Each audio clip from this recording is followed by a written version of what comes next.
தெலுங்கானா மாடலை பின்பற்றி முறையான பட்டியலுடன் கணக்கெடுப்பு நடத்தப்பட வேண்டும் என தமிழ்நாடு காங்கிரஸ் கமிட்டி தலைவர் மாணிக்கம் தாகூர் வலியுறுத்தியுள்ளார். இது தொடர்பாக அவர் வெளியிட்டுள்ள எக்ஸ்தல பதிவில், ஜாதிவாரி கணக்கெடுப்பில் பிற்படுத்தப்பட்டோருக்கான தெளிவான பிரிவுகளோ உரிய தேர்வு பட்டியலோ இல்லாமல் நடத்துவது சமூக நீதியை திட்டமிட்டே குழி தோண்டி புதைக்கும் செயல் என்று குறிப்பிட்டுள்ளார். தெலுங்கானா மாடலை பின்பற்றி முறையான பட்டியலுடன் கணக்கெடுப்பு நடத்தப்பட வேண்டும் என இப்பணி தொடங்குவதற்கு முன்பே கடந்த 9ஆம் தேதி கடிதம் மூலம் பிரதமரிடம் வலியுறுத்தியிருந்ததாகவும், ஆனால் ஒன்றிய பாஜக அரசு அதை அலட்சியப்படுத்தியது ஏன் எனவும் கேள்வி எழுப்பியுள்ளார்.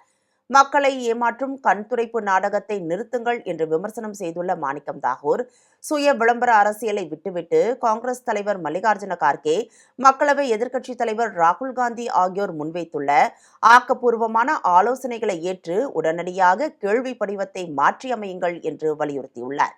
உண்மையான நாட்டு வளர்ச்சி என்பது சமூக நீதியின் மீதான கட்டமைக்கப்பட வேண்டுமே தவிர சுயநலத்தின் மீது அல்ல என்று தெரிவித்துள்ளார்.